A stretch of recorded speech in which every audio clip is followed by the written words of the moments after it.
Marta, tú sí nos ves, ¿verdad? Oye, va a llegar más gente, nada más que vamos a empezar, yo creo ya, porque como citamos a las 10:30 para ser puntuales, vamos a empezar con los que estamos. Entonces, si te parece bien, voy a Sí, lo presentarte. que digáis. Bueno, pues bienvenidos a todos. Muchas gracias por atender esta segunda de una serie de tres conversaciones que tenemos. En este caso nos acompaña la doctora Marta Rodríguez Díaz. Ella es madrileña, la quinta de seis hermanos. Tiene un máster en Educación y Desarrollo de la Universidad Anáhuac, un máster en Bioética y un máster en Filosofía con especialidad en Antropología en el Ateneo Pontificio Regina Apostolorum. Es doctora en Filosofía por la Pontificia Universidad Gregoriana, con un doctorado sobre las raíces filosóficas de los distintos modelos de género. Su disertación obtuvo el premio Bellarmino 2022 por la mejor tesis doctoral de la Gregoriana y el premio de Lubac 2023 por la mejor tesis en lengua no francesa de todas las universidades pontificias de Roma. Es profesora invitada en la Facultad de Filosofía del Ateneo Pontificio Regina Apostolorum y en la Pontificia Facultad Teológica Tresarium. Es directora académica del curso en Género y Sexo y Educación de la Universidad Francisco de Vitoria, en colaboración con el Regina Apostolorum. En el 2003 fue parte del equipo fundador del Instituto de Estudios Superiores sobre la Mujer de Regina Apostolorum, cuya dirección asumió desde el 2009 hasta el 2019. Actualmente es coordinadora del área de investigación y académica del instituto. Dirige el grupo de investigación del instituto sobre el significado de la diferencia sexual. De mayo 2017 a 2019 fue responsable del sector mujer del Dicasterio para Laicos, Familia y Vida. Participó como moderadora de un grupo de reunión presinodal del Sínodo sobre Jóvenes y Discernimiento Vocacional. En mayo de 2019 ha entrado a formar parte del comité directivo de la revista Donna, Chiesa e Mondo del Osservatore Romano. Es miembro de la Red de Mujeres Líderes Católicas de la Academia de Líderes Católicos. Es autora del libro Género, Jóvenes e Iglesia, Junta las Piezas, publicado por Ediciones Encuentro. Y es consagrada del Regnum Christi desde 1997. Entonces, Marta, pues te agradecemos mucho. La intención es que haya una exposición. Tenemos de aquí hasta las 12. Entonces, al final dejaríamos un espacio para preguntas, una especie de conversatorio que nos ayudará el padre James a dirigir esa parte del conversatorio. Entonces, si quieres, Marta, podemos empezar. Muchas gracias. Perfecto, muchas gracias, Pepe. Y tengo que decir que una cosa que no sale en el currículum es que estudié la licencia con el padre James. Y hicimos el seminario de síntesis juntos y a mí siempre me daba mucho susto porque yo sentía que ellos sabían mucho más que yo, siempre, pero al final logramos terminar todos. Bueno. Me alegro de compartir este espacio, aunque sea virtual. Gracias a Dios podemos comunicarnos y tratar de ofreceros algunas reflexiones que creo que son reflexiones para empezar un camino, ¿no? Yo he preparado una presentación que es muy sencilla, pero que nos puede ayudar a no perdernos en el hilo de las reflexiones. Si en algún momento preferís quitarla, realmente me dices, Pepe, la quitamos porque realmente es solo como guía. Entonces os la voy a compartir para poder tener la visión un poco del menú. A ver, aquí está. Que he titulado así, Género, Educación y Cultura, ¿no? Algunas pistas para afrontar el desafío. No hace muchísimo que no voy a Chile, creo que fui en el 2004, entonces estoy muy alejada de vuestra realidad, pero creo, por lo que entiendo, que los desafíos que estamos enfrentando desde nuestras universidades, colegios, instituciones católicas a lo largo del mundo tienen muchos elementos en común realmente, ¿no? Y entonces lo que yo quiero es tratar de ofrecer algunas pistas que nos orienten en cómo afrontar este desafío. Y os propongo desde ahora el programa que he pensado para estos dos encuentros que tengamos, ¿no? Hoy me gustaría centrarnos en comprender el desafío que tenemos y en dar una especie de diagnóstico. Y la próxima vez que nos veamos quisiera proponeros algunas pistas de acción mucho más concretas, ¿no? De lo que creo que deberíamos hacer de nuestras universidades en cuanto a idearios, protocolos, toma de decisiones, son algunas pistas que me permito poner bajo vuestra consideración, no son como sugerencias, pero creo que la reflexión podría ir en esa línea, ¿no? Pero para poder afrontar eso me parece que es necesario pues dar una fenomenología y también un intento de diagnóstico de este desafío. Yo he hablado del desafío del género y quisiera poner palabras a qué significa, ¿no? Sabiendo que esto es un encuentro, que estos dos encuentros no tienen la pretensión de agotar el tema ni de formar, sino de precisamente sois una comunidad académica que está haciendo un camino y que tendrá que seguir haciéndolo y esto pretende ser pues un estímulo más, ¿no? Yo siempre repito e insisto que las conferencias breves no forman a nadie, pero sí dan un horizonte que permite y unas claves de lectura que facilitan el camino, ¿vale? Entonces, este es el programa que os propongo. Y empiezo con lo que es la fenomenología, ¿no? Que he puesto esa imagen, ¿no? Para significar que nos queremos acercar, lo queremos observar. Y os propongo desde ahora un poco lo que quisiera afrontar, ¿no? De alguna manera comentar con vosotros. Cuando yo hablo de desafío del género, me refiero al menos a estas cuestiones, ¿no? Son algunas primeras características. Creo que es un desafío la fractura generacional que estamos experimentando en torno a la cuestión del género y lo voy a desarrollar. Quisiera hablar también del desafío educativo que nos representa, del desafío pastoral, que también creo que desde una institución católica no podemos dejar de plantearnos, ¿no? Un desafío educativo, pero también un desafío pastoral y un desafío, me atrevo a decir, cultural, ¿no? Porque creo que las universidades son creadoras de pensamiento, se tienen que sentir responsables de alguna manera de proponer ideas, de proponer cuestiones que se planteen a nivel cultural y me pregunto cuál es nuestra misión en este sentido en un tema pues tan complejo y tan polarizado, ¿no? Y lo que creo es que por ahora no somos muy relevantes y voy a plantear si tendríamos que empezar a tener cierta relevancia, ¿no? Entonces, esa es una primera parte, ¿no? Con entrar en este desconcierto que podemos sentir en ante la cuestión del género y luego algunas claves de lectura, una especie de diagnóstico más bien, que son 3 puntos muy sencillos. Y sobre eso, la próxima vez que nos veamos, si todavía me tenéis paciencia, pues tratamos de construir, ¿no? Si queréis, podríamos escuchando un poco la trilogía de escuchar, discernir, proponer o ver, juzgar, actuar, según estemos más familiarizados con uno y con otro. Pues hoy vamos a ver el ver y el discernir de alguna manera, o el escuchar y discernir, y la próxima vez que nos veamos podemos hablar más del proponer y del actuar, ¿vale? Y todo, como decíamos ahora, dejando al final al menos 20 minutos o 15, 20 minutos de coloquio final para plantear lo que os parezca, ¿vale? Entonces empezamos con la fenomenología del desconcierto. Y yo comienzo señalando que ante este tema en particular nos encontramos ante una fractura generacional muy fuerte, ¿no? O sea, hay una grandísima dificultad de diálogo entre jóvenes y adultos, sobre todo en la cuestión del género y del sexo en general, pero sobre todo en la cuestión del género, ¿no? Es como una imposibilidad de encontrar un terreno común, un lenguaje adecuado para abordar la cuestión, ¿no? Esto es algo que constatamos quizás a nivel global realmente, ¿no? Por lo menos en Occidente. Esta mañana estaba dando clases a 30 carmelitas que venían de 10 países del mundo, India, Nicaragua, Nigeria, el Congo y se presenta con otros matices esta cuestión, ¿no? Pero en Occidente me atrevo a afirmar que hay una gran fractura generacional en torno a este tema, ¿no? Y cuando uno pregunta a los adultos qué sienten ante la palabra género, esta es la nube de ideas que de alguna manera me surge, me viene, ¿no?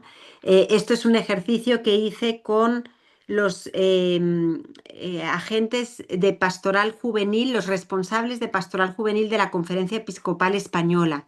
Tuve un encuentro con ellos en octubre del año pasado, éramos 120 personas que representaban a todas las diócesis de España.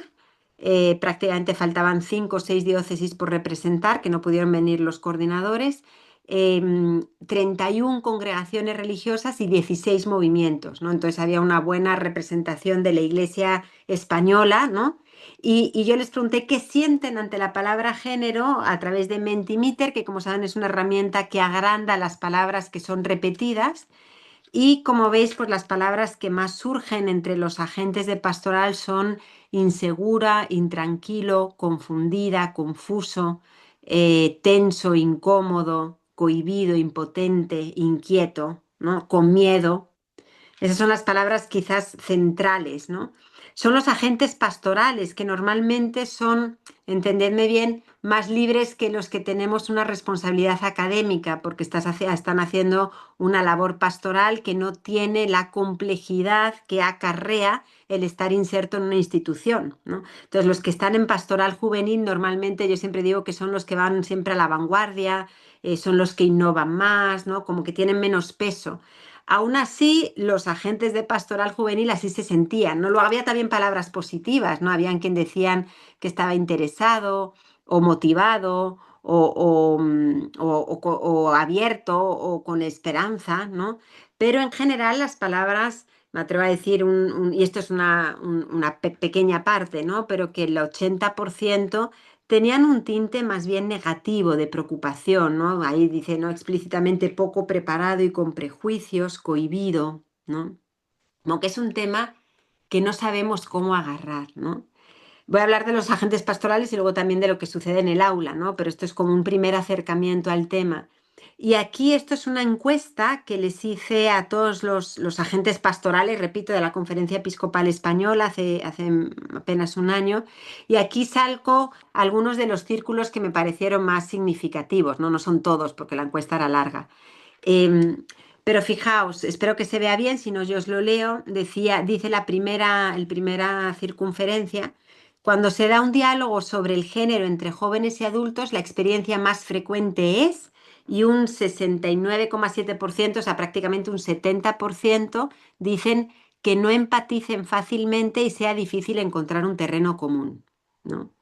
Y luego le sigue bueno, dicen que se comprometan mutuamente y que avancen en la común visión un 16% y que haya choque y conflicto y salgan más distanciados un 13%. Esta es la experiencia de los agentes pastorales, ¿no? Mi impresión es que en un contexto universitario esto es mucho más complejo aún, ¿no? Pero esto ya nos hace ver que al menos el 70% dicen es que no es fácil encontrar un terreno común, ¿no? Decían los agentes pastorales, el diálogo entre adultos y jóvenes sobre el género es, un 63% dice poco frecuente, ¿no? Poco frecuente. O sea, es un tema del que es difícil hablar, del que parece mejor no hablar, es mejor no meterse en jaleo, ¿no? Y si esto, repito, lo dicen los agentes pastorales, mucho más los docentes, porque ¿cuál es la necesidad de meterse en un tema que me va a colocar bajo la espada y la pared y del que probablemente va a haber más consecuencias negativas para mí que frutos positivos para el avance en la clase, ¿no? Entonces, hay un gran miedo, yo he percibido y yo estoy en contacto sobre todo con los profesores de la Francisco de Vitoria, porque con ellos tenemos el curso de género, sexo y educación, y con las Anáhuac, con las que yo voy 2 veces al año a México y suelo ir por 2 o 3 universidades en cada viaje, ¿no? Ahora estuve en Querétaro, en Cancún y en México ciudad. El año pasado había estado en Puebla, en México ciudad y no me acuerdo en qué otro lugar, porque los mezclo. Pero vamos, que estoy muy en contacto con lo que se mueve en este tema entre los profesores de humanidades, los vicerrectores de formación integral.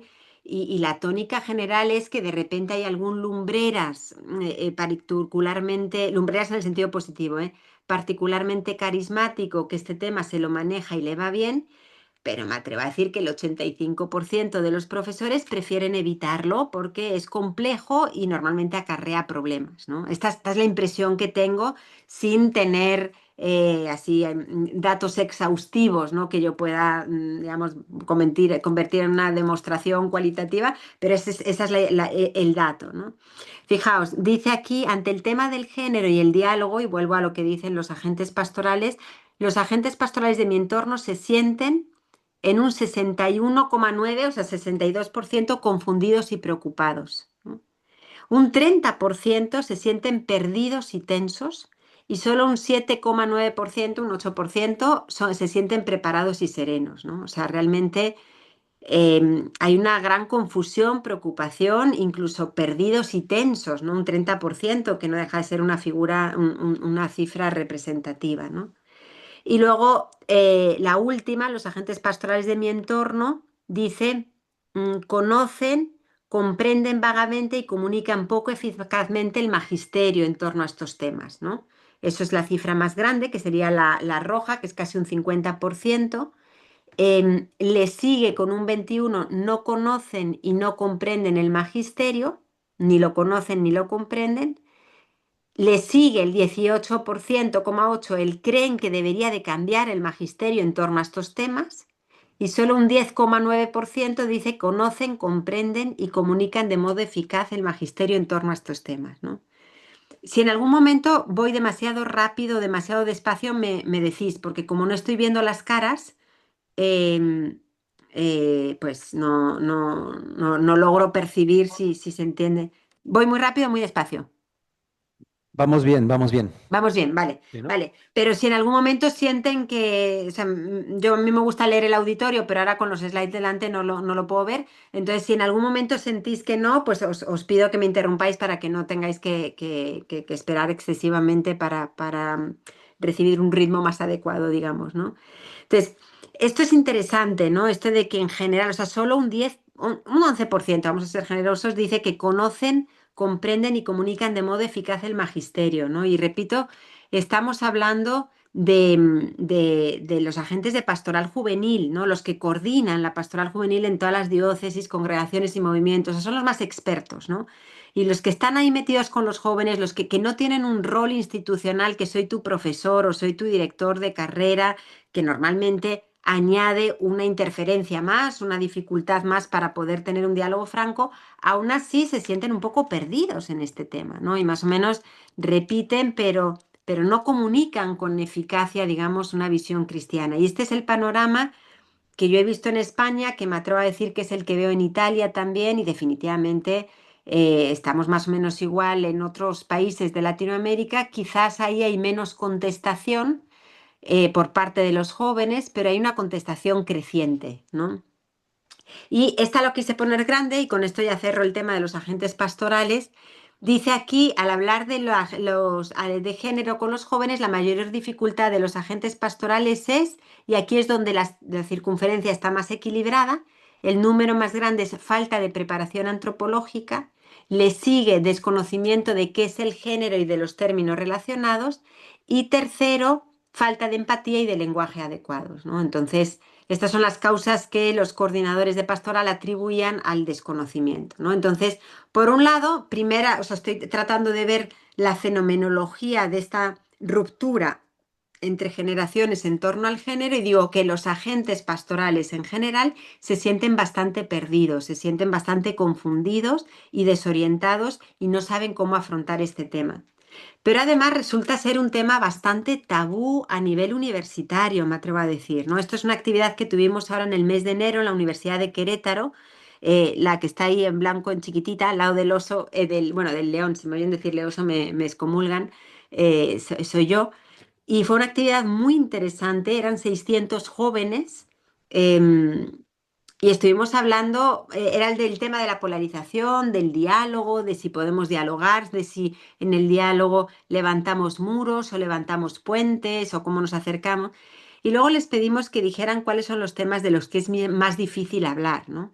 Y como siempre sucede cuando se hace este tipo de encuestas, entre los 5 primeros estaba la cuestión del sexo y del género, ¿no? Es difícil hablar de sexo y género, ¿no? Y decían, y de este tema como que no nos atrevemos, ¿no? Y ahí hicimos una dinámica que fue potente y bastante atrevida, pero gracias a Dios nos salió bien, porque escogimos uno de los temas de los que era difícil hablar, que era el tema del odio a los gays, y le pusimos sobre la mesa y logramos hacer un diálogo, digamos, ¿no? Con una dinámica entre las 600 personas, ¿no? Y lo que de ahí salió, que fue muy interesante, nos decían los jóvenes, a ver, es que nosotros no nos atrevemos a decir lo que pensamos sobre estos temas, no solo porque está ahí detrás mi vicerrector de formación integral y mis dos o tres profesores de humanidades que estaban por ahí repartidos, porque eran pocos, la verdad, eran todos jóvenes, había quizás 10 o 15 máximo profesores o personal de la universidad que estaban de alguna manera presentes en la actividad para que, avalarla y quizás para que no se nos fuera de las manos. Decían los jóvenes, es que no nos atrevemos a hablar de estos temas con claridad ni siquiera entre nosotros, ¿no? Porque decían, y esta expresión no sé si es mexicana o de los jóvenes en general, decían, es que te funean, o sea, es decir, es que te cancelan, o sea, no podemos decir lo que pensamos, ni siquiera entre nosotros, o sea, es delicadísimo. Entonces, esto también nos tiene que interpelar, ¿no? Porque hay una fractura brutal entre adultos y jóvenes, ¿no? O sea, realmente nos movemos en dos universos tan distintos que los jóvenes creen que no vale la pena sacar el tema con los adultos. Y los adultos no nos atrevemos, no queremos, no nos arriesgamos o nos cuesta mucho sacarlo al menos de una manera productiva. O sea, entre adultos y jóvenes hay una fractura brutal, ¿no? Pero también interesante que se está convirtiendo en un tema tabú entre los mismos jóvenes, ¿no? No en redes sociales, porque en redes sociales se da otro tipo de dinámicas totalmente distinto, ¿no? Porque uno está escudado desde el anonimato, desde la pantalla, pero entre los que estaban en la misma banca es que decían, nunca, pues nos dejaron unos papelitos con lo que se llevaban y dice, nunca había tenido una conversación tan sincera con mi mejor amiga. Muy fuerte, ¿no? En una actividad de apenas 2 horas que logramos crear las condiciones para que se diera un diálogo que normalmente no se da, ¿no? Y entonces, ¿por qué pongo esto sobre la mesa? Porque me parece, tengo la impresión, y vosotros me podéis decir si tengo una impresión adecuada o es solo una impresión, que muchos jóvenes pasan por nuestros colegios, universidades católicas, totalmente imbuidos de lo que yo diría son categorías de género, o sea, totalmente permeados con esas categorías y siendo absolutamente impermeables a una propuesta alternativa, porque nunca se da un ámbito de diálogo franco donde realmente se pueda avanzar hacia la búsqueda de un bien o de una verdad común, ¿no? ¿Qué quiero decir con esto? Que para los jóvenes, y nos lo decían y me lo dicen constantemente de manera explícita, dicen, es que, a ver, ¿para qué me peleo con el de antropología o con el de tal? Le digo lo que sé que quiere oír y ya está, ¿no? Y esto nos pasa en los colegios católicos también, ¿no? Entonces resulta que, ¿qué quiero decir con chicos permeados de categorías de género? No me refiero necesariamente a chicos que tengan una confusión con su género, con su orientación sexual, no me estoy refiriendo a la experiencia personal de ellos, sino también a la forma mentis de aquellos jóvenes que, siendo heterosexuales y queriendo formar una familia, estoy pensando en mis sobrinas, chicas de 21 o 22 años que ha estudiado en colegios legionarios, en universidad legionaria también, para ser muy, ¿no? Y que abrazan totalmente todo el discurso LGTB. Y dicen, o sea, y su discurso es, a ver, ¿a ti qué más te da? Eso no está bien para ti, pero para ellos sí, déjales que vivan su vida. O sea, no te metas en su vida y ellos no se meten en la tuya. Y son chicas que quieren formar una familia realmente, o sea, no tienen ellas personalmente, hasta donde yo sé, y estoy bastante segura, aunque nunca, ¿no? Ningún tipo de cuestión o de pregunta sobre su identidad. Ellas no lo tienen. Y sin embargo, consideran que el discurso de la Iglesia es absolutamente dogmático y que tiene, ¿no? Que tiene que ser superado, ¿no? Y son niñas, me atrevo a decirlo así, ¿no? Para ver el desafío que tenemos. Son niñas que han pasado, repito, por colegios católicos que tienen dos tías consagradas y un tío cura. O sea, en un ambiente además, ¿no? Donde hay referentes muy claros, ¿no? Y son chicas que tienen su cabeza permeada del discurso, ¿no? ¿Y qué quiero decir con esto? Que para ellos eso no, pero no comprenden que uno pueda decir que eso quizás no es lo mejor o no es el mejor camino. Lo sienten ese discurso como una imposición, como una violencia, como un autoritarismo, como un dogmatismo, o sea, lo rechazan visceralmente. Entonces yo digo, a ver, si estas niñas están en nuestros colegios, universidades e incluso secciones o movimientos religiosos, parroquias, lo que te dé la gana, desde los 4 años hasta los 23 y piensan así, para mí es un fracaso educativo, porque significa que desde estas instituciones, que son estupendas, no hemos sido capaces de proponerles una antropología que al menos les cuestione, ¿no? ¿Y por qué lo coloco aquí? Porque creo que parte del problema es que es un tema que no se afronta desde la verdad, desde la honestidad más bien, ¿no? O sea, los chicos prefieren no jugársela con sus profesores, prefieren no decir lo que piensan, ¿no? Hace 2 años, creo, o el año pasado, estuve en Puebla en la Universidad UPAEP, que no es de la red nuestra, sino que es de otra, es una universidad privada, también montada por un grupo de familias, es muy buena en Puebla, que no me oiga Pepe Mata porque me corta el cuello, pero es una universidad muy buena. Y tuve un encuentro también con un grupo de jóvenes muy, muy amplio, la verdad no eran 600, pero era un grupo también donde yo les preguntaba algunas cuestiones y les decía, a ver, los temas, eso, que más te preocupan, pues eso, sexo y género, luego está la salud mental, el trabajo, la política, el calentamiento global, pero siempre está el tema del género, es un tema que les preocupa, que les inquieta, ¿no? Y siguiente pregunta, ¿hablas de esto con los adultos? El 93% decía no. O sea, no hablo de esto con los adultos. O sea, es un tema del que es mejor no hablar con los adultos, ¿no? Y por adultos se entienden definitivamente sus padres, pero también sus profesores, sus catequistas, sus acompañantes. O sea, ¿para qué me expongo, no?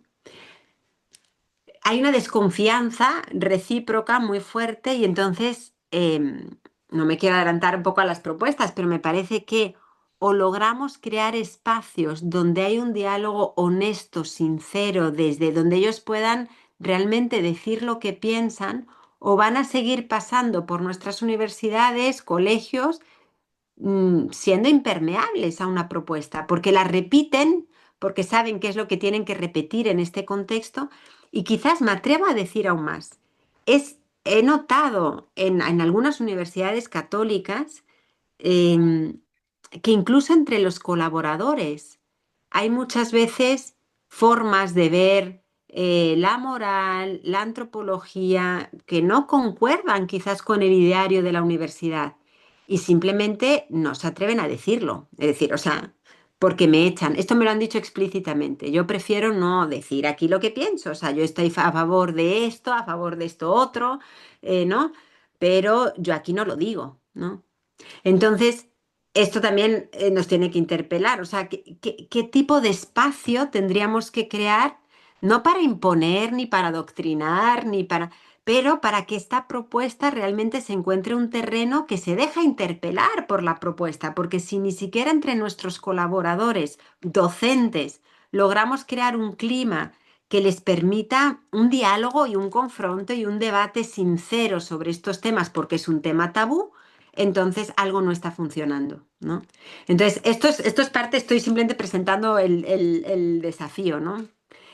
Doy un pasito más porque luego además hay que poner sobre la mesa que tenemos unos riesgos reales en el campo educativo y esto quizás está más avanzado en Europa y en España, pero ya sabéis que lo que sucede aquí, pues en unos añitos está allá también. O sea, el Chile de hoy es quizás la España de hace unos años y ahí vamos, ¿no? O sea, como que hay olas, digamos, de culturales que siguen una cierta lógica, ¿no? Y algo que se está imponiendo en el campo educativo, repito, quizás más acá, en este lado del charco, pero no solo, esto sucede en México mucho, son estos programas educativos, me estoy refiriendo sobre todo ahora a los colegios, pero es que los que están en nuestros colegios, en los colegios de quien sea hoy, van a ser los universitarios de mañana. Entonces, la pregunta es si estamos preparados para esto. Programas educativos sin conocimiento, consentimiento de sus padres. Pongo ahí de manera muy suave, ¿no? Prácticas médicas poco probadas desde el punto de vista científico, que es el tratamiento hormonal que están recibiendo millares y millares y millares de jóvenes en España por el famoso tema de la disforia de género. Es brutal, ¿no? O sea, niña que dice, niños, sobre todo son niñas, ¿no? Que dicen que no se identifican con su cuerpo a los 10 años lo que está, el protocolo que se propone desde la ley trans es la terapia afirmativa. Entonces empiezan con el bloqueo de la pubertad, después con el tratamiento inverso de hormonas y les dan las hormonas inversas, ¿no? Si es niño, hormonas femeninas y si es niña tal, y hasta la operación quirúrgica después de pocos años, ¿no? Y eso está, se ha multiplicado. En Barcelona hay un libro que tengo aquí que se llama Mamá soy trans, no sé si se ve, Mamá soy trans, de José Rasti, Marino Pérez y Álvarez, que presenta estadísticas. Y creo que si no me equivoco, en Barcelona, esta situación, solo en Barcelona, se ha multiplicado al 400, al 4000 por uno. O sea, es un crecimiento exponencial, porque ellos hablan del fenómeno del contagio, ¿no? Porque dicen, una cosa es la disforia de género real, digamos, y otra cosa es la disforia de género por contagio, ¿no? Que es lo que se está dando ahora y es muy serio, ¿no? ¿Por qué pongo esto sobre la mesa? Porque estos chicos que han recibido tratamiento hormonal a los 10, a los 15, a los que sean, con lo que eso supone de conformación de su cuerpo y de su psique, ¿por qué? Porque tiene un impacto psicológico brutal, obviamente, van a estar en la universidad en 2 días. Y yo me pregunto, ¿estamos listos como universidades para recibir a estos chicos?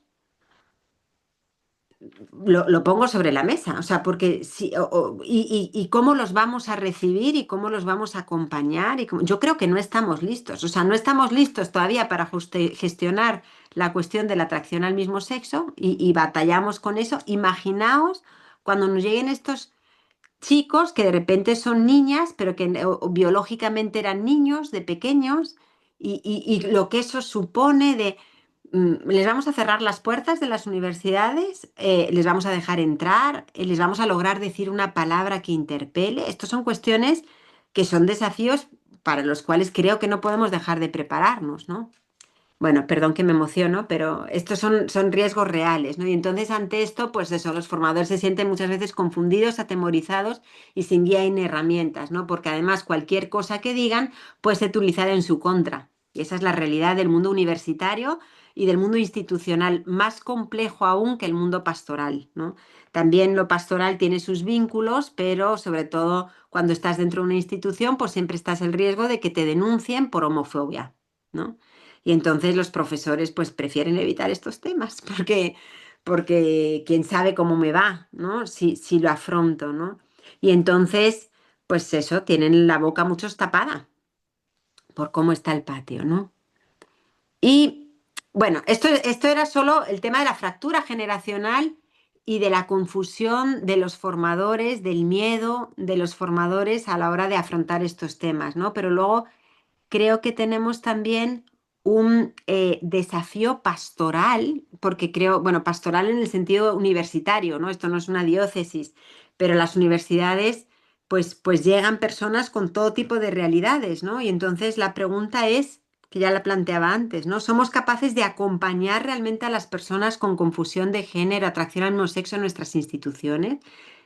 O sea, mm, como no acompañar en un proceso, no estoy hablando ni de terapias de conversión, ni terapia, no estoy hablando de nada de eso. Somos capaces de acompañar en su camino de crecimiento humano, espiritual, si ellos quieren de configuración con Cristo, desde una propuesta cristiana, desde nuestras instituciones.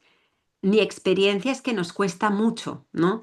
Y os digo que estoy, sobre todo estoy en contacto con la Francisco Vitoria y con la Sanáhuac. No conozco vuestra realidad, ¿no? Pero lo que me llega permanentemente de parte de los mentores, por ejemplo, que dan acompañamiento es cómo manejo si me dice este que ha salido del armario y me dice que me quiere invitar a su boda y entonces debo de ir, no debo de ir y tal. Y se complican mucho, o sea, no sabemos, em, y no siempre tenemos una claridad de principios, de criterios, de actuación ante estos temas, y la gente muchas veces los dejamos muy solos, ¿no? O sea, em, el pobre director de colegio está solo ante el peligro, pero también el pobre docente está solo ante el peligro, ¿no? Que de repente, si yo digo algo en una clase, es que me puedo jugar mi carrera. En España te puedes jugar tu carrera, ¿no? Sí, ¿no?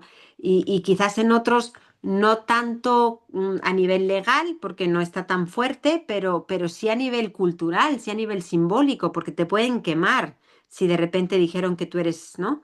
Y entonces em, somos capaces de acompañar realmente, o los vamos a dejar fuera, o los vamos a tener callados y escondidos de alguna manera, ¿no? Somos universidades de puertas abiertas, por utilizar la imagen, ¿no?, de puertas abiertas de Francisco, o somos universidades que en verdad no saben gestionar esta cuestión, ¿no?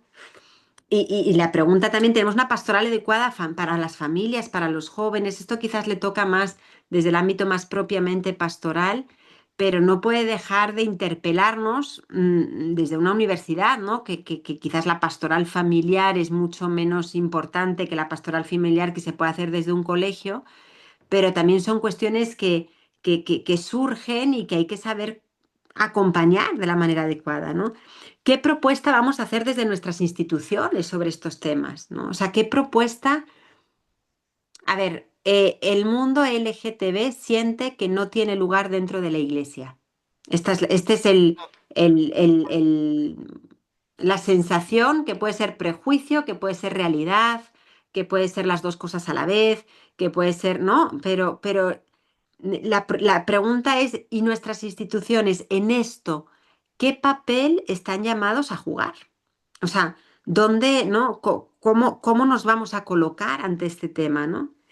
Y cómo nos estamos preparando para los desafíos que se vienen, que os digo, ahora no sabemos cómo afrontar la cuestión simplemente de la atracción al mismo sexo, y le digo simplemente no porque no sea relevante, serio y sagrado y terreno sagrado de las vidas de muchas personas, sino porque creo que se vienen desafíos más difíciles todavía, ¿no? Como es el de estos chicos que van a tener cuerpo de mujer o apariencia de mujer, pero en realidad son chicos. ¿Cómo nos preparamos para esto, ¿no? Porque van a invadir nuestras universidades, ¿no? En el sentido no negativo, sino en el sentido de que numéricamente son cada vez más, y entonces, ¿cómo afrontamos, ¿no? Quizás esto lo veis muy lejano, yo no lo veo tan lejano por cómo se han dado las cosas en los últimos años y cómo van, ¿no? Me atrevo a decir, ojalá me equivoque, que para esto también hay que prepararse, ¿no? Entonces, hay una fractura generacional por el cual nuestros jóvenes pasan por nuestras instituciones impermeables a una propuesta antropológica cristiana, porque no se crea el espacio seguro para poder dialogar en verdad. Y ni ellos quieren entrar al tema, ni los profesores quieren entrar al tema. Pero luego está esta cuestión, si queréis, de un desafío más pastoral, pero no solo. Creo que tenemos un desafío cultural muy fuerte, ¿no? Porque la voz de la Iglesia en estos temas está absolutamente desacreditada. O sea, la Iglesia es percibida por el mundo no católico, como, incluso por muchos jóvenes católicos, ¿no? Pero como homófoba, como intransigente. Os digo, hasta los agentes pastorales muchas veces dicen, en verdad es que la Iglesia tiene que cambiar en su visión y en su lectura. Entonces, la voz de la iglesia como tal está sumamente desacreditada, ¿no? Y entonces, si las universidades pues pretenden, no sé cuál es vuestro lema, ¿no? Pero ser líderes de acción positiva y cambiar la cultura y promover ideas que realmente cambien. Bueno, en este tema, de nuevo, ¿dónde nos vamos a colocar? ¿Y somos capaces de decir una palabra que realmente interpele? ¿O mejor nos vamos a esconder bajo las catacumbas y no vamos a salir al ruedo porque nos van a pegar, ¿no? Creo que ahora estamos en el plan, mejor no salimos al ruedo, ¿no? Incluso eh, la Francisco de Vitoria, que está entrando, yo colaboro con ellos por el curso de Género, Sexo y Educación, en algún momento estudiaban unirse varias universidades católicas en España o no católicas, pero para hacer frente y hacer cuerpo en torno a estos temas, porque dicen es que es tan delicado ahora que si somos grupo quizás nos pegan menos a que si somos una voz aislada sola, ¿no? Esto para decir que nos es difícil meternos al ruedo, o sea que me parece que no estamos ejerciendo por ahora en absoluto un papel de liderazgo en el debate en este tema, en el debate con la cultura. O sea, no en el debate de la polarización de las pancartas y de las manifestaciones, porque eso no es debate, eso es otra cosa, ¿no? Pero sí en tratar de iluminar esta cuestión desde un punto de vista interdisciplinar, en provocar un diálogo real, en, no sé, me atrevo a decir, en cambiar un poco la imagen que la Iglesia tiene sobre estos temas. ¿Nos toca o no nos toca? Quizás podáis decir, no, no nos toca, o sea, no está fuera de nuestro alcance. Yo lo pongo en el horizonte como un desafío, ¿no? Como rasgos de un desafío, porque son cuestiones que creo que hasta ahora no hemos afrontado y que quizás podríamos pensar en afrontar en algún momento, ¿no? Y luego también hay un debate interacresial fortísimo sobre la cuestión de la atracción al mismo sexo. Fortísimo, ¿no? Porque hay una serie, y para eso tenemos un grupo de investigación desde el Ateneo junto con la Francisco de Vitoria, porque queremos aportar pensamiento, ¿no? Luz antropológica sobre esta cuestión, ¿no? Porque hay que darle una vuelta, ¿no? Em, yo estoy convencida yo personalmente estoy convencida de que la doctrina de la Iglesia no tiene que cambiar y al mismo tiempo creo que algo hemos debido hacer mal porque o no la hemos sabido explicar, no la hemos sabido proponer, hay cuestiones que se nos están escapando en el análisis porque hoy resulta muy poco creíble. Entonces, si resulta poco creíble, habrá que darle una vuelta para iluminarla desde otros frentes, para comprender más a fondo la cuestión.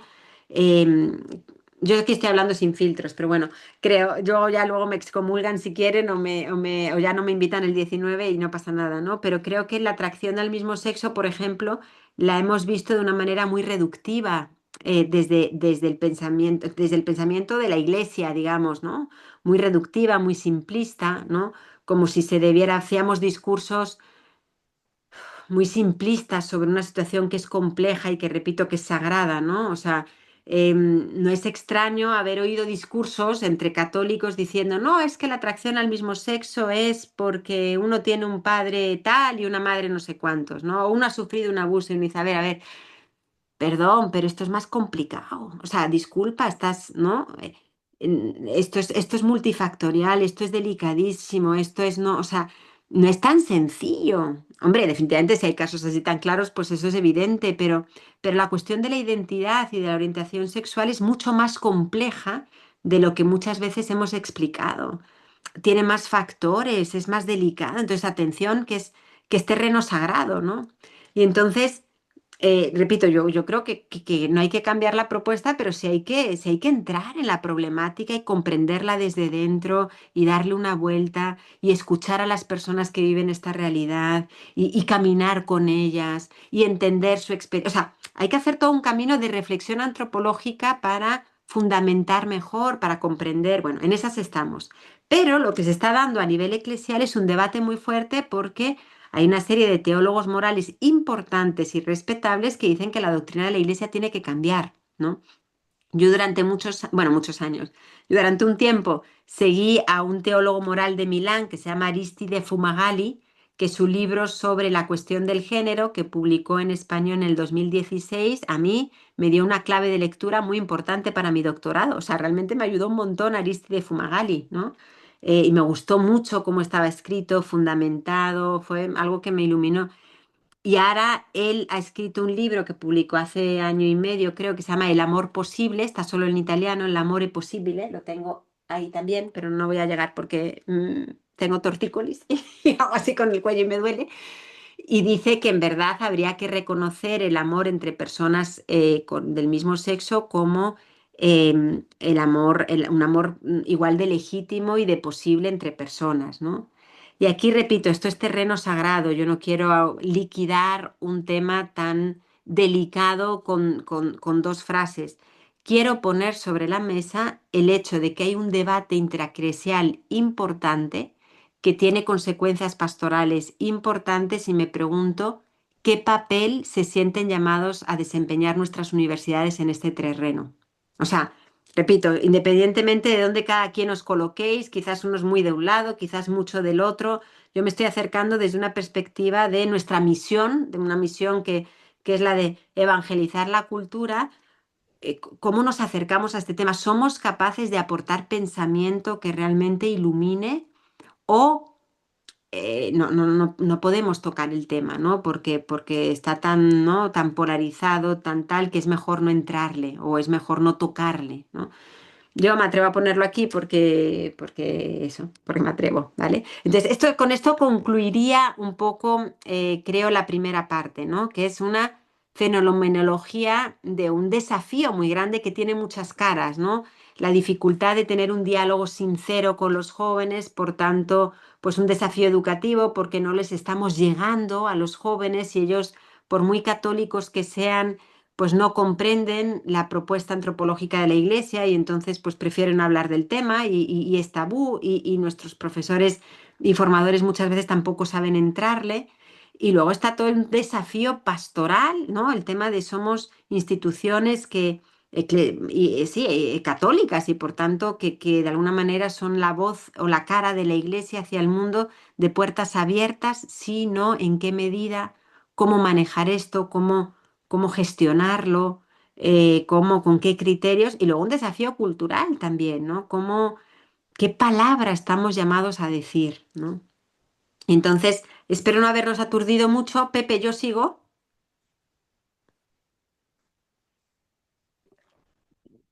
¿Me escuchas? Sí, Sí. Seguimos, ¿no? Sí, sí, no, no, normal. no, no les mareado, no les he mareado. Oye, nada más, a ti no te estamos viendo la pura presentación. Eso es muy triste, es que es el problema de la presentación, por eso no quiero dejar de... ¿La dejo de compartir? Yo creo que sí. Es que, si no, no sé. A ver, mirad, si tampoco es tan brillante la presentación. Y ahora os digo los slides que tenía. Es que no logro con esta tableta que tengo. ¡Ay! Se me ha hecho una foto. ¿Estáis ahí? Sí. No, está bien. No logro compartir y que se me vea.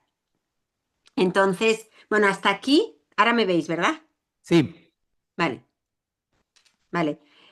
Hasta aquí es un poco eso, una fenomenología de algunos desafíos que tenemos por delante, algunos, quizás haya algunos otros más, ¿no? Porque junto con esto, el tema pastoral, cultural, está toda la cuestión de las propuestas a las que damos cabida en la universidad.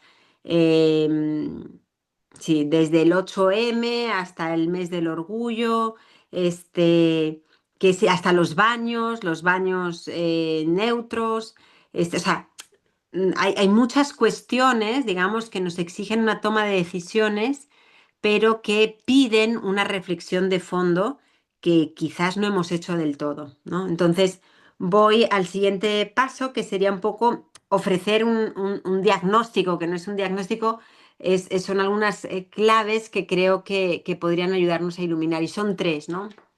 Creo que tendríamos que conocer mejor todo el mundo del género, son mis tres slides.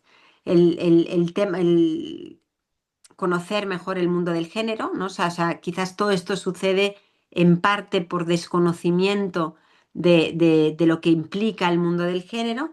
La segunda, creo que necesitamos afrontarlo desde una antropología que no sea reductiva. Y si me da tiempo, quisiera ofreceros un dibujito sintético que puede dar alguna clave de lectura. Y tercero, creo que lo tenemos que hacer en un lenguaje que realmente conecte, interpele un mundo posmoderno, ¿no? Desde el punto de vista cultural y también como enfoque pastoral. Y creo que esto está por desarrollar, ¿no? Las tres, ¿no? Entonces, voy a decir algo sobre qué entiendo. Voy a intentar que todo dure unos 20 minutos máximo o 25 para poder dejar un espacio de diálogo al final, ¿no? Entonces, empiezo con lo que yo digo de que desconocemos el mundo del género, ¿no? Y me gusta utilizar la imagen del laberinto, ¿no? Porque creo que nuestros jóvenes, esos jóvenes como mis sobrinos, están sumidos en un laberinto, ¿no? Y nosotros no conocemos cómo funciona ese laberinto, ¿no? No conocemos sus recovecos, no conocemos sus puertas falsas y entonces la palabra que les decimos para orientarlos a veces es poco relevante, ¿no? Porque en verdad no sabemos del todo de lo que estamos hablando, ¿no? ¿A qué me refiero? Muchas veces hablamos de los peligros de la ideología de género, de la teoría de género, etcétera, cuando en realidad hay muchas teorías de género, ¿no? Y esto parece una obsesión mía académica, pero creo que no es irrelevante porque si yo no sé reconocer las diferencias, las luces y sombras de cada una de las propuestas, difícilmente voy a poder decir una palabra que realmente interpele, ¿no? Si están en el laberinto, yo tengo que saber cómo orientarles dentro, ¿no? Y muchas veces nosotros somos los primeros que nos acercamos desde un no conocimiento un poco simplista de la cuestión del género, ¿no? Esa es la impresión que tengo, repito, no conozco vuestro contexto, pero de lo que conozco del mundo de las universidades católicas, no de Chile, pues me da la impresión de que estamos un poco faltos, ¿no? ¿Y a qué me refiero? Pues eso, ya el solo utilizarlo en plural o en singular habla de que quizá no entendemos que dentro del mundo del género hay muchas visiones distintas, ¿no? Con pues, presupuestos distintos, con consecuencias distintas, ¿no? Hay teorías de género mucho más sanas que otras, ¿no? Yo en mi tesis doctoral hablaba de 6 modelos de género, ¿no? Y dentro de cada modelo, que los separaba según 2 criterios, según relacionaran sexo y género y según los presupuestos filosóficos de los desde lo que partieran, ¿no? Me daban 6 modelos, el modelo más esencialista, psicoanalista, Foucaultiano, marxista, existencialista y personalista, ¿no? Y ahí dentro hay muchos pensadores, ¿no? Y cada quien tiene sus teorías, ¿no? Entonces, no podemos referirnos como una realidad unitaria a algo que es una realidad más bien heterogénea y compleja. ¿Por qué? Porque hacemos afirmaciones a veces que no son precisas. Por ejemplo, a veces decimos, no, es que las teorías de género proponen la utopía de lo neutro, ¿no?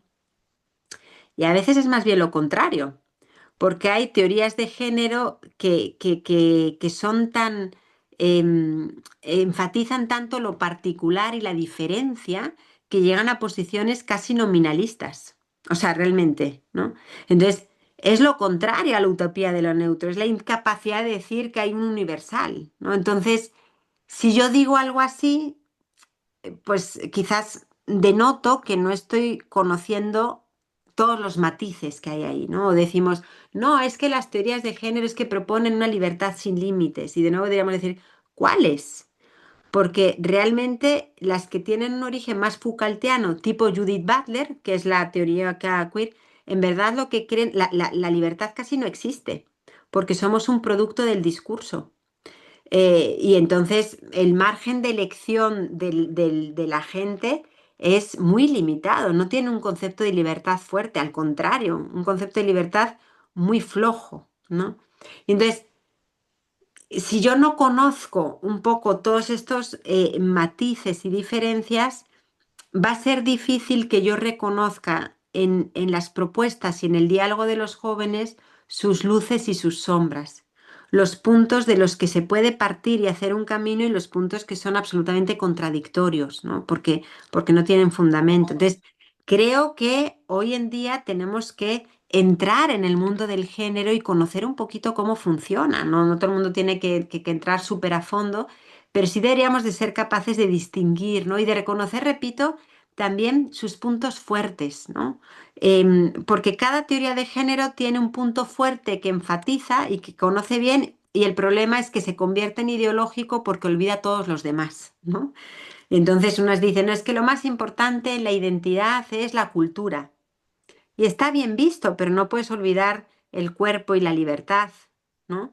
Y otros dicen, no, es que lo más importante es la libertad. Y también, pero es una libertad que tiene que contar con un vínculo que te viene dado por la cultura y por el cuerpo, ¿no? Entonces, creo que es necesario entrar un poco en este mundo para poder reconocer sus puntos fuertes, sus puntos más débiles y poder decir una palabra que oriente, ¿no? Este era el primer punto. El segundo punto, creo que estoy dando un diagnóstico, ¿eh? La semana, si, el mes que viene, si queréis, yo quisiera ofrecer algunas pistas de acción. Ahora estamos como entrando en la problemática y tratando de dar un diagnóstico, ¿no? Entonces, parte de lo irrelevante y de lo poco creíble que es el discurso de los adultos, nosotros, ¿no? De los agentes pastorales en estos temas, se podría deber al hecho de que es un mundo que conocemos desde fuera, a veces desde el miedo, y no conocemos el pensamiento que hay detrás y no conectamos tampoco con la sensibilidad que hay detrás, ¿no? Porque tiene que haber un conocimiento, por un lado, de la antropología que proponen, digamos, con todas las variantes y con sus luces y con sus sombras, y desde ahí es más posible también conectar con la sensibilidad de todo este mundo, ¿no? Hay un número de la Gaudium et Spes que me encanta, que es el número 28, que no tengo que leer porque casi que me lo sé de memoria, ¿no?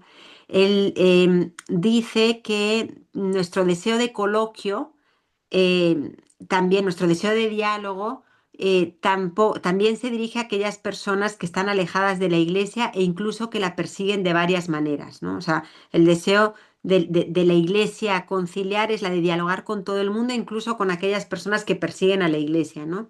Y dice luego, cuanto más humana y empática y caritativa sea nuestra comprensión de su manera de sentir, mayor será nuestra capacidad de diálogo.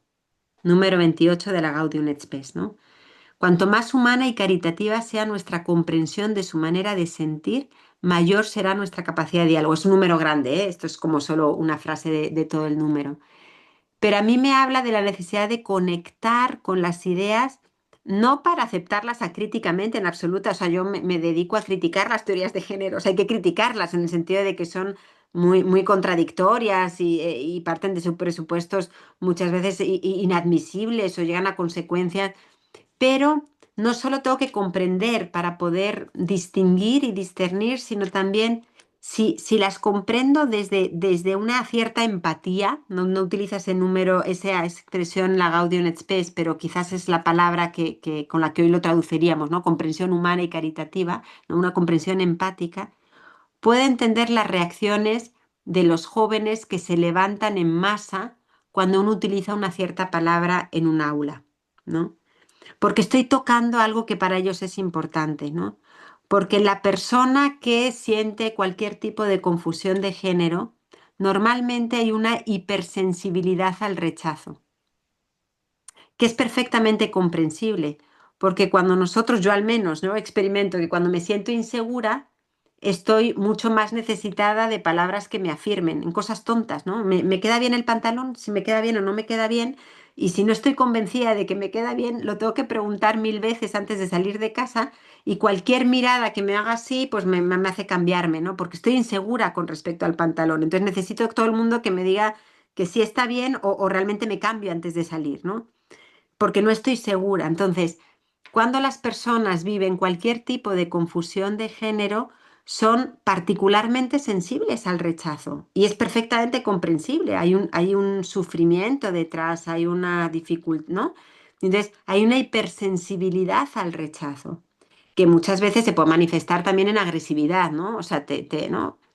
Pero otro fenómeno interesante del ambiente es que junto a esta hipersensibilidad al rechazo, se da entre los jóvenes de manera bastante común una solidaridad visceral hacia el que es atacado, ¿no? Porque son jóvenes posmodernos y si algo tienen en las venas es el deseo de que cada quien pueda ser el mismo, sin imposiciones, sin reglas, sino, o sea, hay un mandato, digamos, de la posmodernidad que de nuevo, según yo, tiene luces y sombras, que es tú tienes que ser quien tú quieres ser, ¿no? Y ya está, no me tienen que decir ni la sociedad, ni mis padres, ni la iglesia, ni la autoridad, el principio de autoridad se murió en el 68, cómo tengo que ser, ¿no? Y entonces, ante el que dice yo quiero ser así, si este viene juzgado, viene tal, lo que se suele dar en los jóvenes es una respuesta de solidaridad visceral.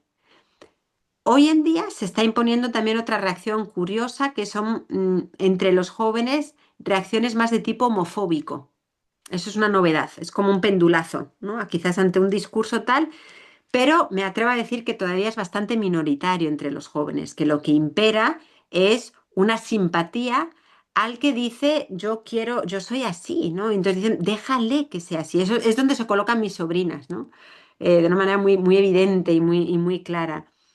Por utilizar una imagen, es la sensibilidad o la solidaridad con la canción de This Is Me, de The Greatest Showman, que es una película muy buena, y que es un himno a la posmodernidad con todas sus luces y sus sombras. Si no la habéis visto, ¿no? Esa canción de This Is Me, ¿no? O sea, sí, de alguna manera toca la sensibilidad del joven porque es como, nadie me va a decir cómo tengo que ser y yo voy a mostrar mis cicatrices y ya está, y soy así, ¿no? Y ante eso, ¿no? Y entonces, cuando yo digo desconocimiento del mundo del género, tengo que conocer las teorías, no muy a fondo, pero sí tengo que tener suficiente capacidad de reconocer para poder después discernir desde el punto de vista antropológico y reconocer los aspectos que tienen de válido y los que no. Pero también tiene que haber una comprensión, digamos, empática de la sensibilidad que esto genera para que eso haga posible un diálogo. Si yo me acerco, que nos acercamos muchas veces y lo comprendo perfectamente, desde el miedo, desde el prejuicio, desde mi propia inseguridad, eso constituye en sí mismo un filtro para el diálogo, porque en verdad yo me acerco incómodo al diálogo, ¿no? Bien, primer punto. Segundo punto, creo que necesitamos acercarnos a esta cuestión con una antropología más renovada, ¿no? ¿Renovada en qué sentido? Ha habido un gran desarrollo antropológico en el siglo XX, en el siglo XXI, eh, pero, y que ya es bagaje de la visión cristiana de la persona, pero me atrevo a decir que cuando nos acercamos a estos temas muchas veces lo hacemos con categorías un poco reductivas, ¿no? Que no se hacen cargo de todo este desarrollo antropológico del siglo XX. Por ejemplo, nos acercamos al género y muchas veces yo he oído decir, no, es que la atracción al mismo sexo no es natural porque en el mundo animal no se da y nos metemos en una camisa de 11 varas. O sea, nos metemos en un callejón sin salida. Primero, porque en el mundo animal hay de todo. Y entonces, pensar que algo no es natural para el ser humano, porque en el mundo animal no se da, es muy delicado, porque entonces, pues vamos a mirar el mundo animal y vamos a ver que está la viuda negra que se aparea con el macho y luego se lo come ¿no? O sea, no es punto de referencia para nada del humano el mundo animal. Porque si hay algo que nos diferencia de los animales es precisamente el sexo. Eso decía Juan Pablo II, que hoy es su día. San Juan Pablo II ruega por nosotros, ¿no? O sea, lo que más nos diferencia del mundo animal es precisamente el sexo, ¿no? Porque, entonces, no tiene que ver la naturaleza de los animales con la naturaleza del ser humano, ¿no? Nuestra naturaleza es naturalmente cultural. Entonces, ese tipo de aproximación tan simplista, pues no responde a la cuestión, ¿no? O, por ejemplo, dicen, no, es que en verdad hay una campaña en España contra toda esta cuestión trans, que la verdad es que es una locura como se propone, y entonces la gente se calienta y se calienta. Y cuando los españoles nos calentamos, pues lo demostramos, ¿no? Y entonces hay unos camiones que giran por España y dicen dos cosas. Uno, los niños tienen pene y las mujeres tienen vagina. Y otra que dice más biología, menos ideología, ¿no? Más biología, menos ideología. Y con todo el respeto, ¿no? A todas las personas que con muy buena intención están tratando de hacer frente a una propuesta educativa que se impone, ¿no? Creo que es un punto de argumentación bastante reductivo, ¿no? O sea, biología, no ideología. Digo, a ver, es que la identidad del ser humano es tan importante la cultura como la biología. O sea, en mi ser mujer, en la forma concreta de mi ser mujer, juega un papel tan importante la cultura como la biología. Es que yo no soy biología. O sea, a ver, sí, tenemos un cuerpo, ¿verdad? Pero es una cuestión más compleja. Entonces, agotarlo con un argumento de tipo naturalístico, de tipo biologicista, es, es ir con herramientas que son inadecuadas para el problema. ¿Me explico? O sea, esto habría que desarrollarlo mucho más. Por eso digo, es que yo no pretendo agotar el tema, sino simplemente provocar, ¿no? Está mal enfocado la cuestión, ¿no? Y entonces, no podemos acercarnos así, ¿no? Si tenemos tiempo, os hago un dibujito. Ah, ¿os hago un dibujito, Pepe? ¿Sí? Y por favor. Bueno, pues ahora voy a compartir pantalla y me vais a ver distinto, porque esto, a ver, esto que os voy a poner aquí probablemente no entendáis, porque esto me puede llevar eh, 2 o 3 sesiones del módulo antropológico del curso Sexo, Género, Educación, que son 6 horas, ¿vale? Entonces, ahora os lo voy a dar en plan chispazo. ¿Y por qué os lo digo? Porque quiero que sea una provocación que estimule vuestra inteligencia. No pretendo una asimilación ni tampoco una demostración exhaustiva, ni una argumentación tampoco. O sea, os lo voy a proponer para decir, a ver, quizás por aquí tendríamos que caminar, pero vamos, requeriría más tiempo, ¿no? Entonces, os comparto mi pantalla y a ver, hago mi dibujito aquí. ¿Veis mi pantalla? Sí, ¿verdad? Sí, sí, sí, Vale. gracias. Creo que esta cuestión, y voy a ir, repito, muy, muy, muy rápido, me vais a perdonar, espero no marear al personal. Esta cuestión de la diferencia sexual, tendríamos que tener en cuenta, esto es un iceberg, ¿vale? Muy bonito, un iceberg.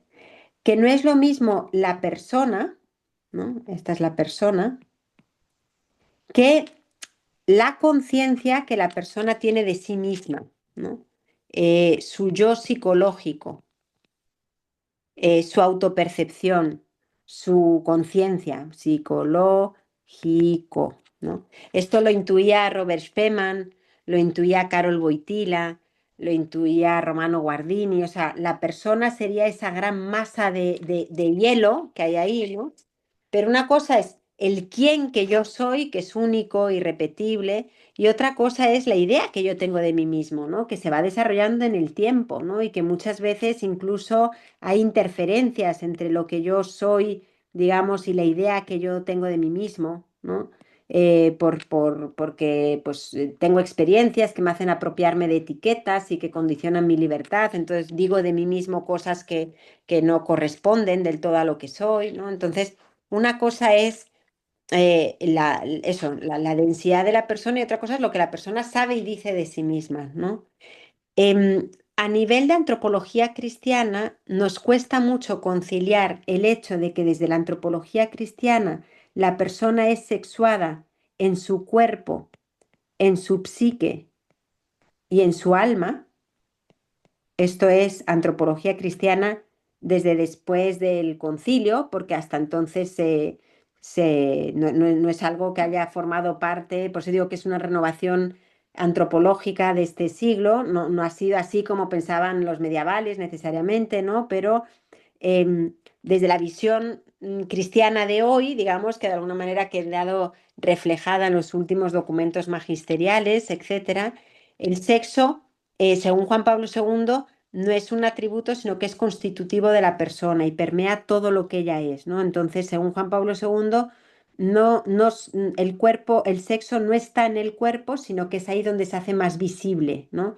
Pero soy sexuada en mi psique y soy sexuada en mi alma. Si utilizáis la antropología tripartita, podríamos decir incluso que es sexuado en su cuerpo, alma y espíritu, ¿vale? Según Juan Pablo II, varón y mujer son dos formas distintas y complementarias de ser imagen y semejanza de Dios. Esto es súper radical, ¿no? Somos sexuados, ¿no?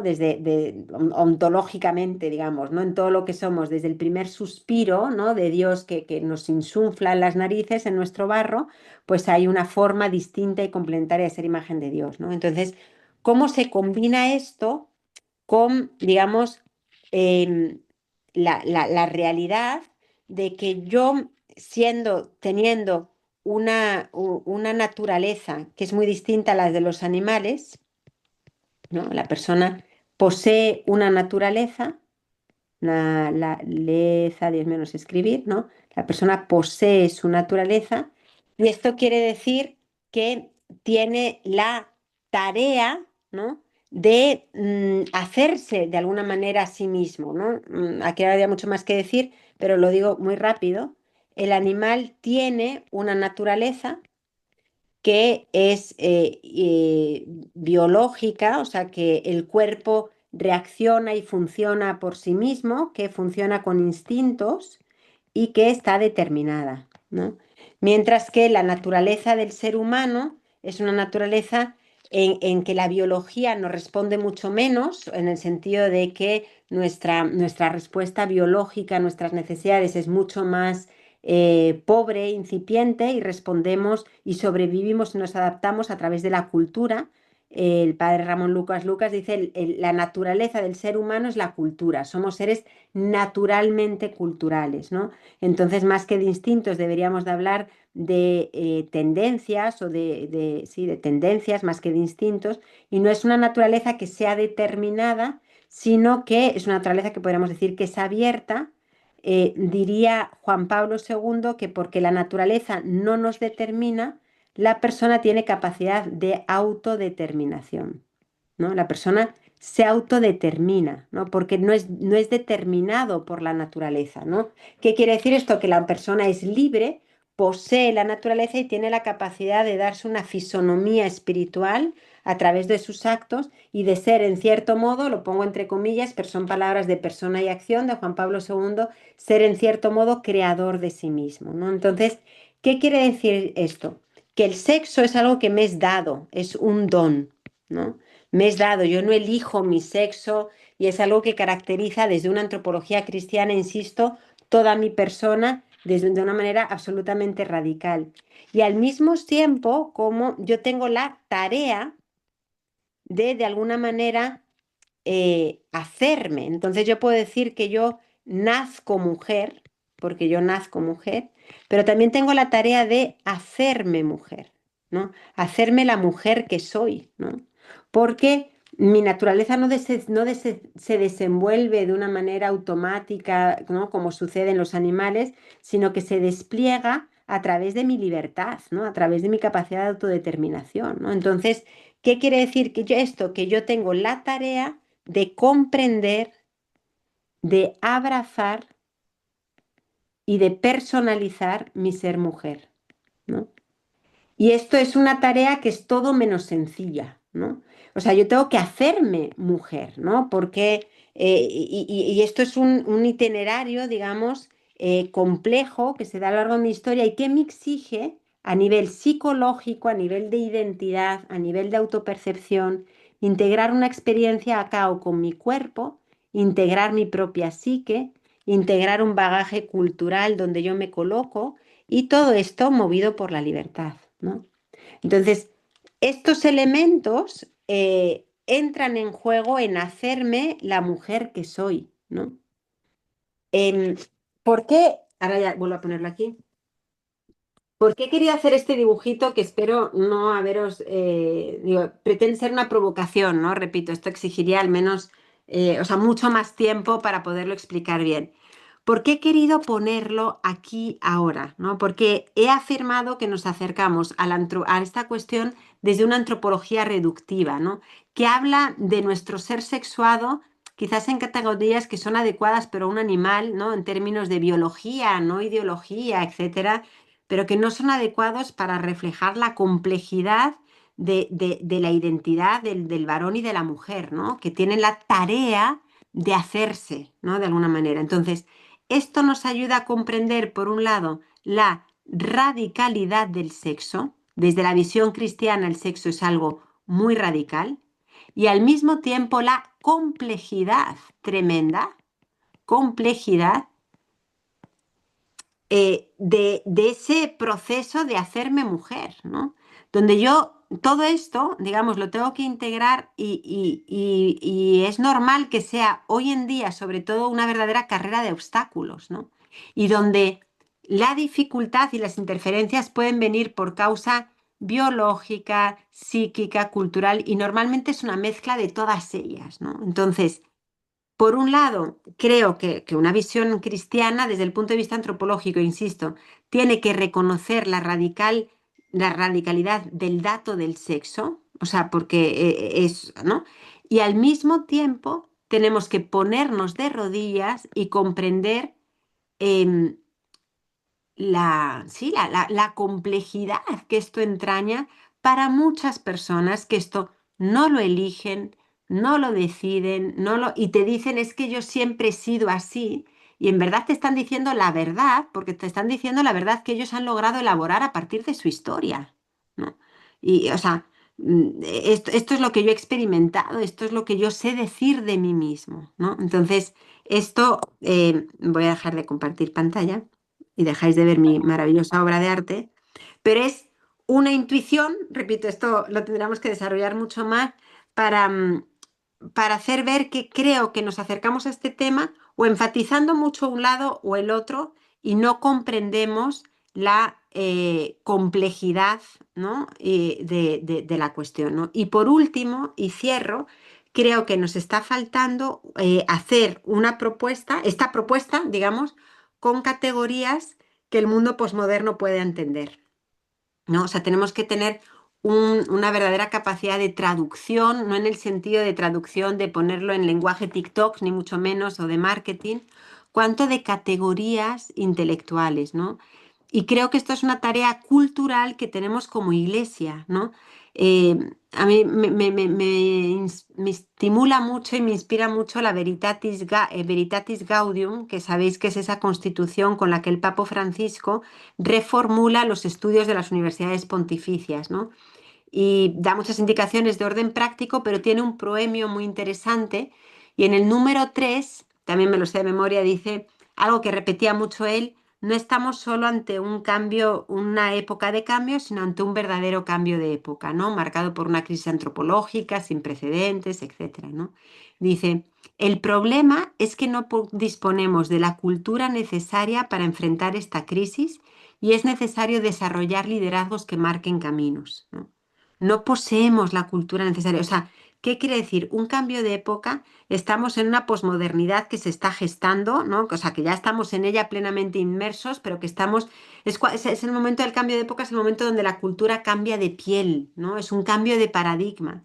Y entonces, todo el bagaje y la riqueza de la antropología cristiana la hemos recibido con categorías que hoy no son relevantes para el mundo, ¿no? Sino que al revés, suenan como impositivas. Estamos en el contexto donde los universales, donde son absolutamente, o sea, no dicen nada. Entonces, ¿cómo somos capaces de proponer una visión sobre el ser varón y mujer de una manera que no provoque alergia en los jóvenes o en los posmodernos, sino que se presente como un camino de libertad, ¿no? Y ese es el gran desafío y estamos, y dice, no poseemos los liderazgos, es necesario construir liderazgos que marquen caminos. Dice, se trata de un cambio radical de paradigma, dice la Veritatis Gaudium, ¿no? Un cambio radical de paradigma, ¿no? Y cierro con esta idea, ¿no? Decía antes que el mundo posmoderno es un mundo que busca o que desea que cada quien pueda ser el mismo, ¿no? Que tú puedas ser tú mismo sin que nadie te diga cómo tienes que ser, ¿no? Esto lo dice un filósofo canadiense, Charles Taylor, dice que es un mundo que tiene anhelo de autenticidad, ¿no? Y eso hoy es visto pues en clave muy solipsista, muy emotivista, y entonces realmente les lleva a que yo digo yo solito, ¿no? Y entonces no les lleva a la verdad, sino pues muchas veces al engaño, ¿no? Pero puede ser un buen punto desde el que partir, ¿no? Porque él mismo dice que el mundo posmoderno, dice, no va a aceptar narrativas que no han sido experimentadas en primera persona. Entonces, ahí viene toda la propuesta de decir, a ver, somos capaces de proponer una antropología no como algo teórico que viene desde fuera y que yo te explico, te argumento y tú te tienes que comer, sino con un método mucho más mayéutico que les permita descifrar sus experiencias, que les ofrezca una gramática, que, o sea, nos exige un cambio de lenguaje. Esto es lo que estoy queriendo decir. Lo voy a dejar aquí. No sé si os he aturdido No, demasiado. perfecto. No, ¿Cómo está el pueblo de Israel? muchas gracias, Marta. Tenemos unos 10 minutos para poder eh, iniciar un diálogo, preguntas, comentarios. Si nos puede ayudar el padre, por favor. ¿Alguien tiene preguntas? Si no, yo lanzo una mientras que ustedes lo piensan. Em, Muchas gracias, Marta. Queremos el bien de los estudiantes y por eso estamos aquí en la universidad. Se habla de la centralidad de la persona. pero siempre está el desafío del mundo postmoderno de cómo vivir la verdad en la caridad, pero también la caridad en la verdad. Y tolerancia, como sabemos, es permitir un mal para un bien mayor, pero hoy en día es como la virtud máxima, porque no queremos que alguien imponga su verdad sobre mí. Y tú hablaste de la honestidad, de poner sobre la mesa temas difíciles como este de género y la sexualidad. ¿Cómo podemos expresar el bien del alumno cuando el alumno vea que el bien es una imposición ideológica y no de la verdad de la persona? Ujú. Yo creo que eso va a depender del modo en el que se le propone, ¿no? El modo en el que se le propone. Porque como decíamos antes, tienen una reacción visceral y van a rechazar todo lo que sienten que vienen de fuera. O sea, el joven de hoy va a rechazar todo lo que siente que viene de fuera y eso es propio del joven, pero muchísimo más del joven posmoderno, ¿no? Porque ha muerto la autoridad, o sea, antes, pues, si me lo dice mi padre o si me lo dice el cura o si me lo dice mi profe, pues le doy algo de credibilidad. Ahora, precisamente porque lo dice mi padre, lo dice el cura o lo dice el profe, lo voy a poner en tela de juicio, ¿no? Entonces, ¿no? El argumento de autoridad no vale, ¿no? Y como decía Pablo VI también, ¿no? Hoy el mundo ya no tiene necesidad de maestros y solo va a escuchar a los maestros si son a su vez testigos, ¿no? Entonces, hoy la autoridad no sirve, pero sí los jóvenes tienen una capacidad de reconocer personas que les parecen auténticas y a las cuales quieren seguir. O sea, es el tiempo de los seguidores. A veces siguen por cuestiones muy, ¿no? Pero de... Entonces, ¿qué quiero decir con esto? Que tendríamos que ser capaces de proponer esa verdad antropológica no como algo que yo te explico, sino como algo que yo te ayuda a descubrir que tienes dentro, ¿no? Porque al final la verdad no está fuera, la verdad está dentro. Si creemos que estamos bien hechos y que Dios inscribe pues la ley en nuestros corazones, quizás el camino del acompañamiento es ayudarles a verificar sus experiencias y darles una gramática adecuada que les permitan interpretar sus experiencias y ver cuáles son verdaderas y cuáles son experiencias que no les llevan a la verdad de sí mismos, ¿no? Entonces no es una narrativa de fuera, sino que es la capacidad de descubrir dentro qué es lo que me hace más auténticamente yo mismo, ¿no? Decíamos, si el mundo posmoderno tiene alergia a las verdades universales y todo, pero tiene deseo de autenticidad. Y creo que la propuesta cristiana es precisamente eso, es que tú seas auténticamente tú mismo, ¿no? Pero auténticamente tú mismo no en el sentido solipsista de tal, sino en el sentido más profundo, ¿no? Y que quites todas aquellas interferencias que te impiden ser tú mismo, ¿no? Pero creo que esto exige un cambio de enfoque, de pedagogía, de lenguaje, de método, de propuesta, para el cual a mí no me han formado. Entonces, puedo imaginar que quizás para muchos de vosotros tampoco. Así no nos enseñaron el catecismo, así no nos ha enseñado la moral, así no nos han enseñado... Por eso estamos delante de un cambio de época para el cual no estamos preparados. Y gloria a Dios porque significa que habrá que ponerse en camino y que el Espíritu Santo tendrá que ayudarnos a caminar porque debe tener muchísimas ganas de ayudarnos a emprender este camino. Pero hay que reconocer que tenemos que es necesario este cambio radical de paradigma, no en la lógica de la ruptura y de echar por tierra todo lo que ha servido, no, o sea, no es lógica, ¿no? de fracturas tontas, ¿no? Pero sí en la lógica de una necesidad de un nuevo lenguaje y de un nuevo enfoque. Y creo que eso pasa por no tanto de fuera hacia adentro, yo te explico, yo te convenzo, yo te argumento, yo te, ¿no? Sino yo te ayudo a descubrir lo que es más tuyo verdaderamente. No sé si me explico. Hay una pregunta allí detrás.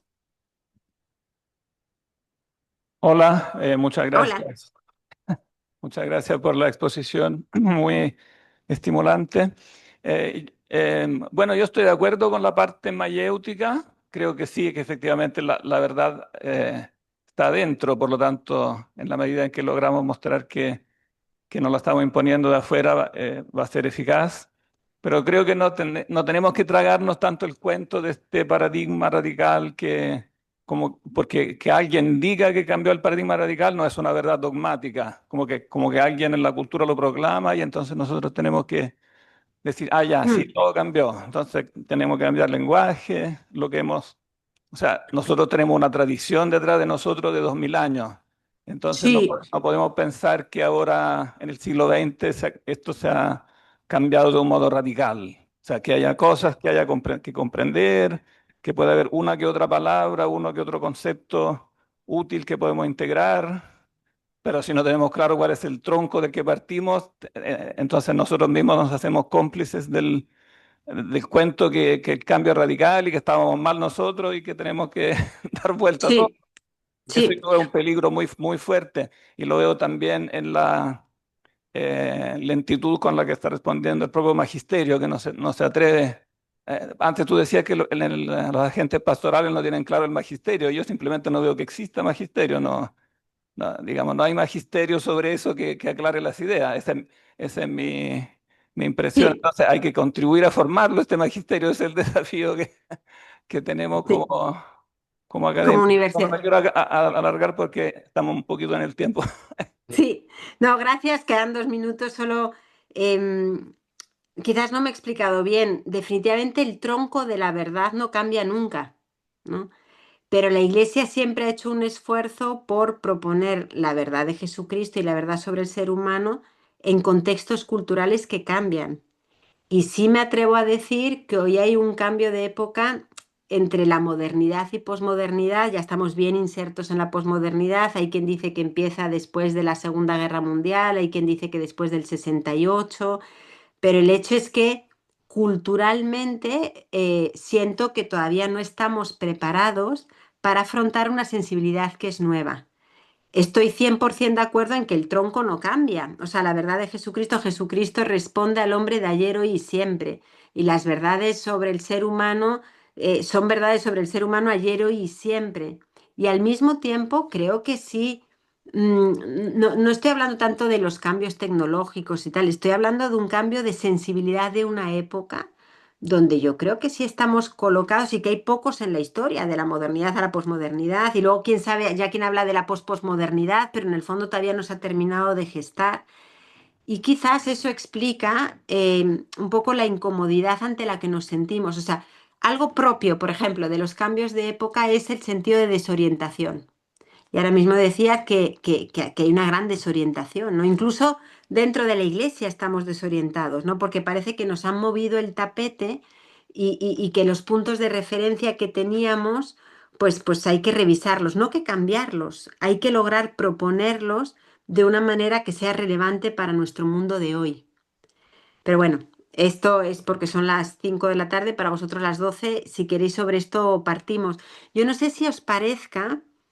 Si hay preguntas, inquietudes, de cara al 19, yo os digo, yo ya os he dicho lo que creo que voy a proponer, ¿no? Que son algunas pistas de acción de cosas que creo que desde la universidad se podrían ir haciendo para responder a esta problemática, pero si hay inquietudes o preguntas o particulares, también les podemos dedicar un espacio. Entonces, no sé si no sé si te llaman Pepe o José, allá, pero que te puedas hacer un poco portavoz de las inquietudes y les damos, porque el debate ha sido breve. Sí, muchas gracias, Marta. Pues me parece bien, podemos abrir un medio para poder juntar preguntas y que te las podemos enviar con tiempo y así puede llegar más adecuado a las inquietudes que puede haber aquí en el grupo. Muy bien, Perfecto. parece buenísimo.